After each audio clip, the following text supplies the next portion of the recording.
रोक है, अरावली पर्वतमाला में खनन पर रोक है। तो 20 नवंबर को ही सुप्रीम कोर्ट ने अपना आदेश दिया था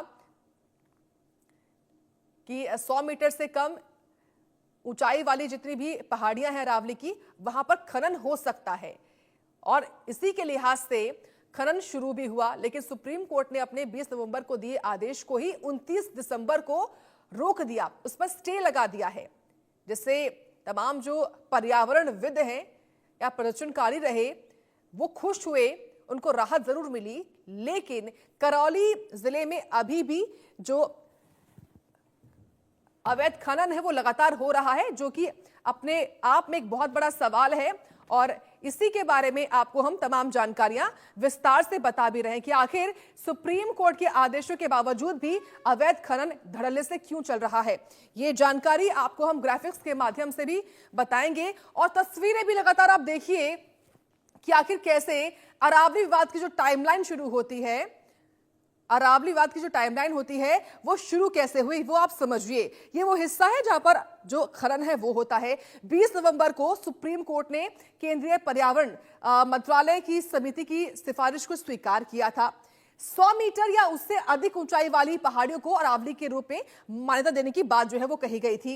इसके बाद फैसला हुआ, उसके बाद राजस्थान, हरियाणा और दिल्ली एनसीआर में सोशल मीडिया पर पुरजोर विरोध शुरू हुआ। उसके बाद 16 दिसंबर को सेव अरावली अभियान से पूर्व सीएम अशोक गहलोत जो है वो जुड़ते हैं इस अभियान में। 20 दिसंबर को अरावली बचाने के लिए उदयपुर में वकीलों ने भी प्रदर्शन शुरू किया, राजस्थान हो या फिर अलग हिस्से क्यों ना हो।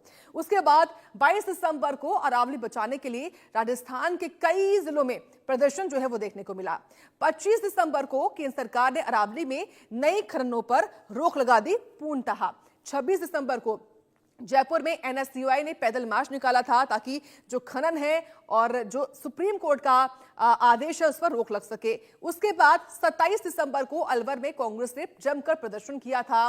27 दिसंबर को ही अरावली मामले में सुप्रीम कोर्ट ने संज्ञान लिया फिर से, जो कि 20 नवंबर को आदेश था। उसके बाद जब विरोध प्रदर्शन शुरू हुआ उसके बाद सरकार जो सुप्रीम कोर्ट है उसने 27 दिसंबर को इसका संज्ञान लिया। 29 दिसंबर को सुप्रीम कोर्ट ने अपने ही आदेश पर रोक लगा दी। आदेश था कि जो 100 मीटर की पहाड़ियां हैं या उससे कम पहाड़ियां हैं उन पर खनन हो सकता है।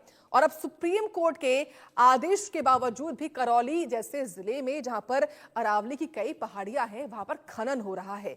इसके बारे में एक एक्सक्लूसिव रिपोर्ट हमने तैयार की है और कि कैसे यहां पर सुप्रीम कोर्ट के आदेश की धज्जियां उड़ाई जा रही हैं। सुप्रीम कोर्ट के जो नियम कायदे हैं, जो आदेश है उसकी अवहेलना हो रही है, उसकी ये बानगी करौली में देखने को मिली है, जिससे तमाम तरह के सवाल खड़े होते हैं कि आखिर जो खनिज विभाग है जिस पर जिम्मा होता है, जो अधिकारी है खनिज विभाग के, वो आखिर है कहां, वो लापरवाही क्यों कर रहे हैं सुप्रीम कोर्ट के आदेश की, जबकि आदेश के हिसाब से स्टे लगा हुआ है खनन पर, यानी कि जो नई खनन है वो शुरू नहीं हो सकती है। अगर पुरानी खनन चल रही है तो वो हो सकती है, लेकिन जो नई खनन है, जो नई माइनिंग है वो नहीं हो सकती है। ये सुप्रीम कोर्ट का आदेश कहता है, ये सुप्रीम कोर्ट ने अपने ही आदेश में साफ तौर पर कहा है।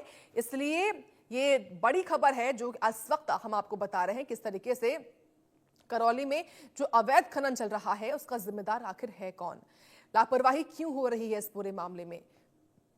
तो अरावली विवाद की टाइमलाइन तो आपको बताई हमने, लेकिन टाइमलाइन से यह भी समझना होगा कि 20 नवंबर को ये जो फैसला सुप्रीम कोर्ट ने दिया था उसके बावजूद जब 20 नवंबर को ये फैसले को 29 दिसंबर को सुप्रीम कोर्ट ने ही स्टे लगा दिया, उसके बावजूद भी आखिर अवैध खनन क्यों हो रहा है, सुप्रीम कोर्ट के आदेश की धज्जियां क्यों उड़ाई जा रही हैं करौली जिले में। तो देखिए अरावली पहाड़ियां जो कि एक लाइफलाइन है राजस्थान की, और लाइफलाइन कही जाने वाली अरावली की पहाड़ियों यानी कि पर्वत श्रृंखलाओं को बचाने के लिए सेव अरावली जैसा एक बहुत बड़ा कैंपेन, एक बहुत बड़ी मुहिम शुरू होती है। लेकिन उसके बाद सरकार और सुप्रीम कोर्ट झुकता जरूर है, लेकिन अब धज्जियां क्यों उड़ रही हैं सुप्रीम कोर्ट के आदेश की, ये एक बड़ा सवाल है। फिलहाल इस वक्त सुप्रीम कोर्ट के वकील फुसैल खान खुद जुड़ चुके हैं, उनका ये रुख करते हैं। फुसैल जी बहुत स्वागत है आपका, आपको नए साल की बहुत शुभकामनाएं। आपको भी बहुत बहुत फुसैल जी देखिए सवाल यही है, सुप्रीम कोर्ट ने 20 नवंबर को दिए अपने फैसले पर स्टे लगा दिया 29 दिसंबर को, सुप्रीम कोर्ट का फैसला है कि जो नई खनन है उस पर रोक रहेगी अगले आदेश तक, लेकिन उसके बावजूद भी सुप्रीम कोर्ट के आदेश की जो धज्जियां उड़ रही हैं उसमें आगे अब हो क्या सकता है, इस बारे में आप क्या कहते हैं? देखिए, ऐसा है कि अगर कहीं पे भी इलीगल माइनिंग चल रही है, इलीगल माइनिंग चाहे सुप्रीम कोर्ट ने उस पे स्टे लगा दिया हो या वो मैटर किसी कोर्ट के संज्ञान में ना भी हो, किसी भी जो भी माइनिंग एक्टिविटी इलीगल है, उसके लिए जो माइनिंग डिपार्टमेंट है उसको एक्शन लेना है, जो माइनिंग ऑफिसर है उसको। और हर एक माइनिंग डिपार्टमेंट के पास एक अपनी टास्क फोर्स होती है। और जैसे कि आपके अभी टीवी स्क्रीन पे ये चल रहा है, तो जहां पे इलीगल माइनिंग एक्टिविटीज होती हैं इसके जियो कोऑर्डिनेट्स भी निकाले जाते हैं।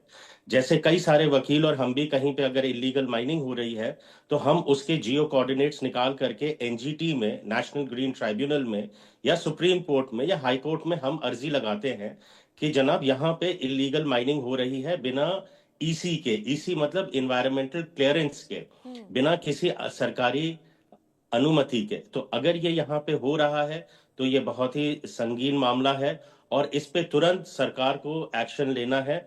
और यहाँ पे आप चाहे एसएचओ को कंप्लेंट करें, चाहे डीएम को करें, माइनिंग ऑफिसर को करें, इमीडिएटली यहाँ पे जितनी मशीनरी है वो सब स्टेट अपने पोजीशन में ले लेगा और जो एक्टिविटीज इसमें कर रहे हैं इनके खिलाफ एफआईआर भी दर्ज होगी। लेकिन क्योंकि ये मामला अरावली से रिलेटेड है, इसलिए ये और ज्यादा गंभीर मसला है, क्योंकि जब माननीय सर्वोच्च न्यायालय ने बिल्कुल इलीगल माइनिंग